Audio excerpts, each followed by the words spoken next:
どうもベルです。今回は Doomsday の初心者ガイドということで、レベルとランクを上げるべきおすすめヒーローについてやっていこうかなと思います。経験値やランクアップに必要なバッジが不足されている方も多いと思うんですけども、全ヒーローを星6にする必要って正直全くないんですよ。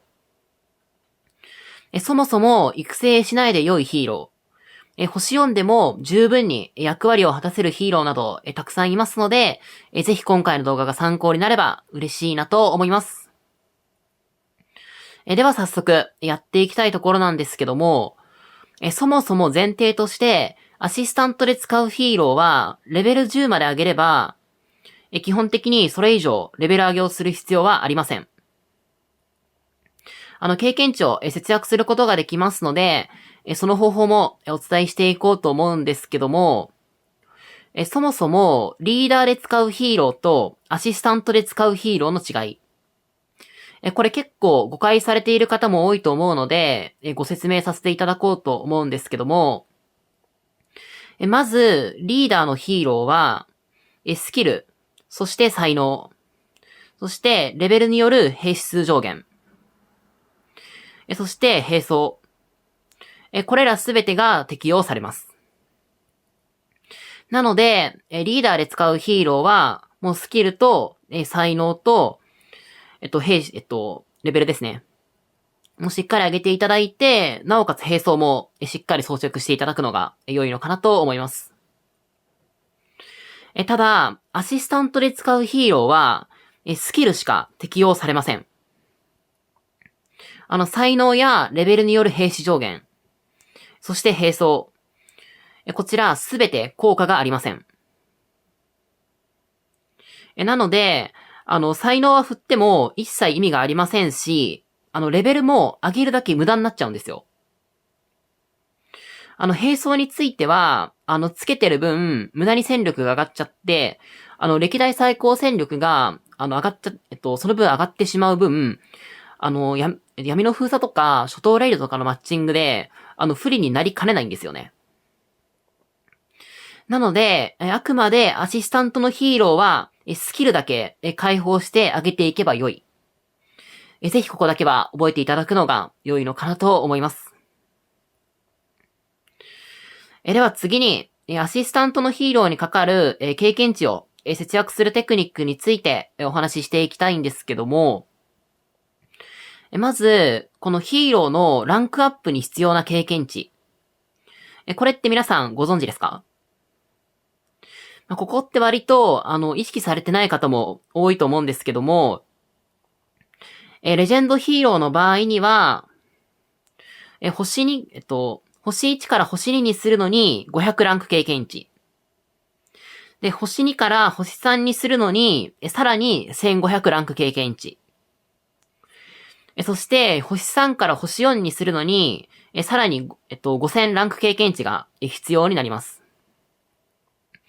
なので、すなわち、アシスタントのヒーローのスキルを全開放するには、合計で7000ランク経験値が必要になるんですけど、これ、一度に獲得した経験値で、そのランクに必要な経験値をオーバーしたときに、その場合って、次のランクに持ち越して星を上げてくれるんですよ。なので、レベル10に到達して、ランク2に上げるときに、一度に7000ランク経験値以上獲得しちゃえば、一気にランク4までいけるんですよ。ちょっと今、バッジの都合でエリートヒーローを例にさせていただこうと思うんですけども、こちらご存知の方も多いと思うんですけど、ランクアップにはクリティカルという概念がありますので、この下の方に、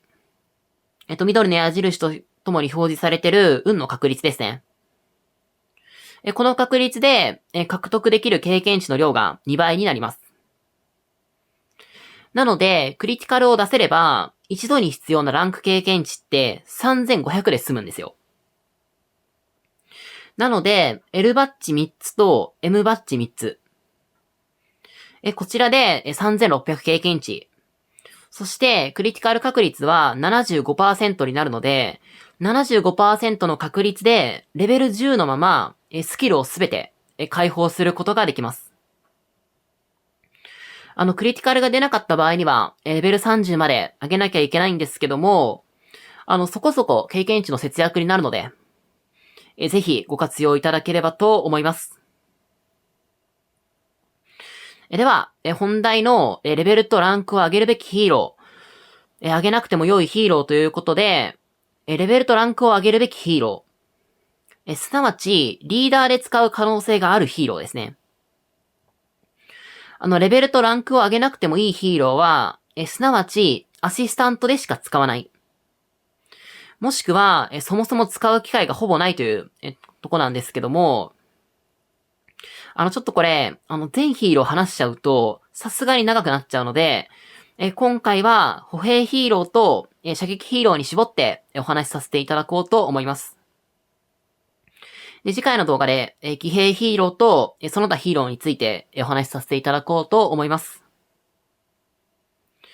では、歩兵から見ていきたいと思うんですけども、歩兵ヒーロー、トム、そしてサンダー、ライゴロー、こちらですね。ライゴロー、アダット、宮本、そしてエディとロバート。以上なんですけども、一人一人見ていこうかなと思います。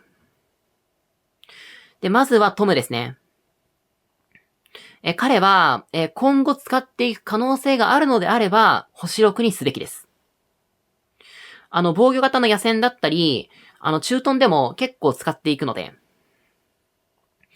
ただ、最近始めた方だと、なかなか彼の育成って、デイリーブースターだったり、ラッキールーレットで出てこない以上、結構大変だと思うので、そこまで手が回らない方は、そこまで、友を優先して育成していく必要はないのかなと思います。では、次にサンダーについてなんですけども、もう彼は間違いなく星6にすべきです。もうほんと超強力な駐屯ヒーローで、彼と火力型の駐屯ヒーローを組ませて、駐屯していく場合には、基本的に彼をリーダーにしていきますし、トムと組ませる場合でも、サンダーをリーダーにすることって全然あるので、彼を育成して、もう損は絶対にないので、かなり優先の高めに星6にしていただくのが良いのかなと思います。では次に、ライゴロですね。彼は星4で止める。もしくは一切育成しなくて問題ありません。彼、現状メインで使うことって正直ないんですよ。駐屯でも野戦でも彼よりはるかに強いヒーローってたくさんいて、で、序盤だと、コード創作の方から入手できることもあって、彼を育成された方って、結構多いんじゃないかなと思うんですけども、彼はいずれ絶対に使わなくなるヒーローなので。で、育成するにしても最大で星4。基本的には育成しないでいただくのが良いのかなと思います。では次に、アダットについてなんですけども、ここはちょっと、宮本と合わせてお話しさせていただければと思います。で、アダットと宮本なんですけど、彼らってあくまで2人を組み合わせて使うんですよね。もちろん別のヒーローと組み合わせることができないわけではないんですけども、現状、この組み合わせがもうかなり絶対的なものなので、基本的には、アダットと宮本、組み合わせて使っていきます。で、そうすると、どちらか片方だけ星6にして、もう片方はアシスタント専用にしちゃっていいんですよね。で、この二人は、才能はどちらも同じのを持ってて、で、レイジスキル的にも、どっちを先に打っても正直変わんないんですよ。正直、今後も長く使いたいと思う方や、好きな方を星6にするので良いと思うんですけども、一応、強いて言うのであれば、アダットの方が移動速度が高いので、移動速度要因として、別のヒーローと一時的に組ませることはあるんですよね。なので、特にこだわりがないのであれば、アダットを星6にしていただくのが良いのかなと思います。では次に、リベンについてなんですけども、リベンは、彼女をビアンカと組み合わせて使うのであれば、星6にすべきです。ただ、そうではなくて、新しい部隊を作るときに、リーダーは揃ってるけど、アシスタントが育成できてないときの代替要因。そのように使っていくのであれば、リベンはアシスタント要因になりますので、星4で止めていただいて、十分なのかなと思います。では次に、エディとロバート。彼らも合わせてご紹介させていただこうと思うんですけども、そもそも彼らは育成があまりお勧めできないヒーローです。もちろん弱くはないんですけど、別に彼らより強いヒーローってすでにたくさんいて、彼らを今の他のバリバリ使われてるヒーロー以上にパフォーマンスを出すとしたら、それってかなり難しくて。で、基本的には、彼らはもう星1のまま放置。もしくは、入手すらしなくて良いヒーローだと思ってるんですけども、それでも使っていきたい方は、彼らのどちらかを、星6にしていただいて、もう片方を星4で、止めていただくのが良いのかなと思います。で、どちらを星6にすべきかというところなんですけども、基本的には、スキル才能を持っている、ロバートを星6にするのがおすすめです。防御才能を持ちのエディをリーダーにしてもいいんですけど、結局、よほど化け物じみた強さがない限り、集中攻撃しちゃったら、どっちにしろ落とされちゃうので。あとは、ロバートのレイディスキル的にも、相手にデバフをかけることができるので、先に撃てば、そのデバフをかけた状態で、エディのレイジスキルを撃っていけるので。もし育成する場合には、ロバートを星6、そしてエディを星4にしていただくのが良いのかなと思います。で、歩兵ヒーローについては以上になるんですけども、最後にまとめを兼ねて、歩兵ヒーローの中でのランク上げの優先順位をお伝えしようかなと思います。まず、最優先で挙げるべきはサンダーです。駐屯には必須級ですし、一番歩兵ヒーローで使うのって正直サンダーなので。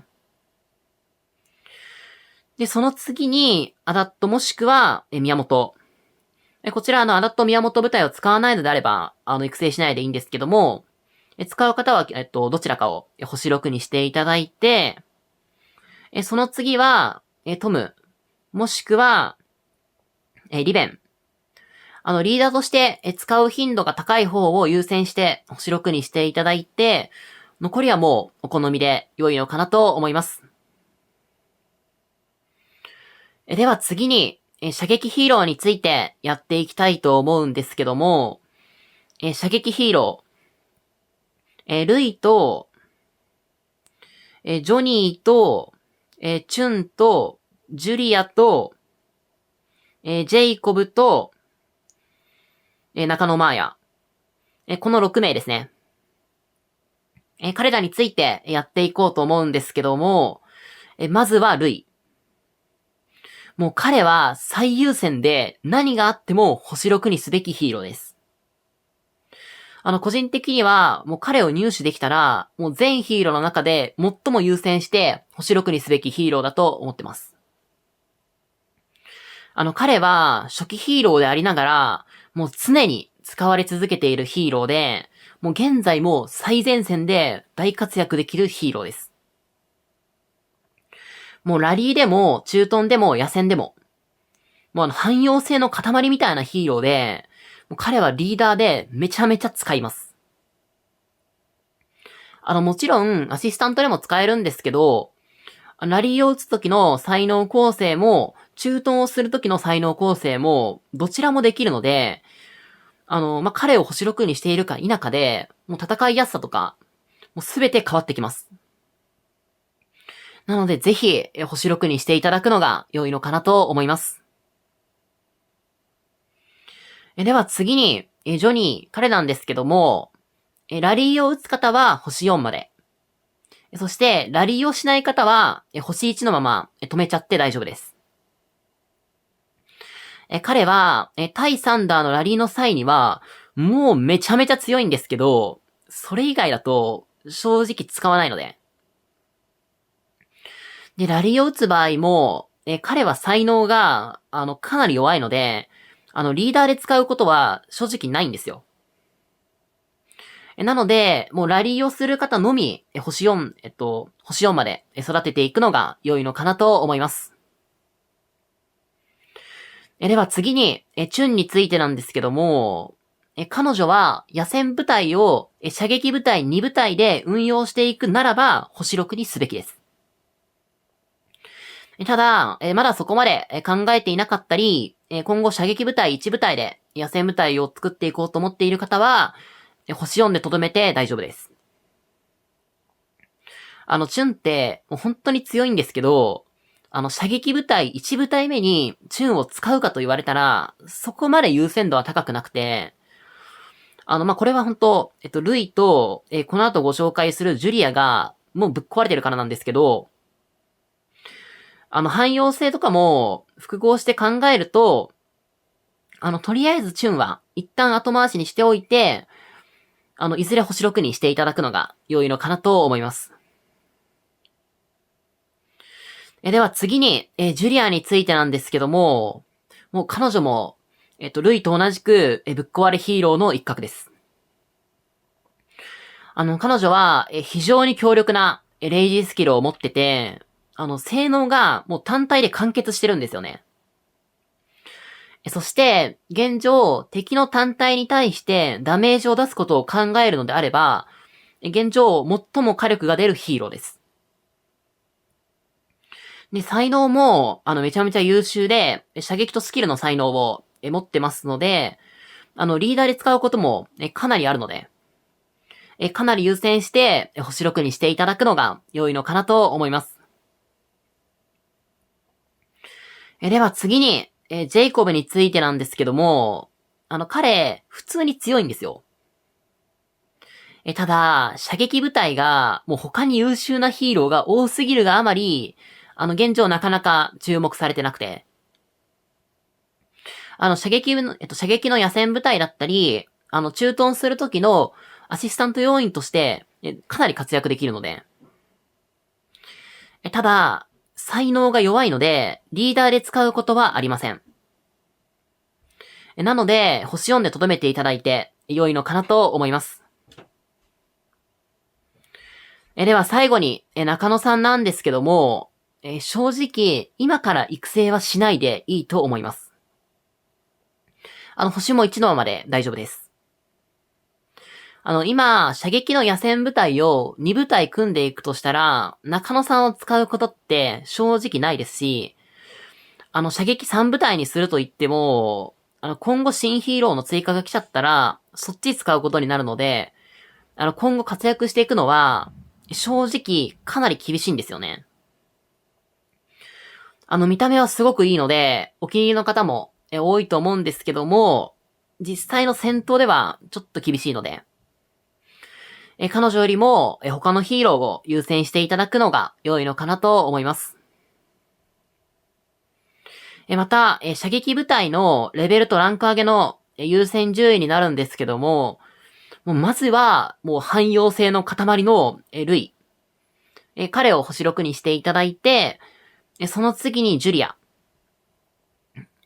こちらですね。ジュリアを星6にしていただいて、その次にチュンを星6にしていただくのが良いのかなと思います。はい。ということで、射撃ヒーローについても以上となりますので、今回の動画はこの辺りで締めたいなと思います。次回は、騎兵ヒーローと、その他のヒーロー。マスタージンとか、そこらの、リーダー周りの、あれですね。ミックスのヒーローだったり、あとは、収集部隊だったり、ゾンビ狩りのヒーローについて、やっていこうと思ってますので、ぜひそちらもご視聴いただけると嬉しいなと思います。では、最後までご視聴いただきありがとうございました。バイバーイ。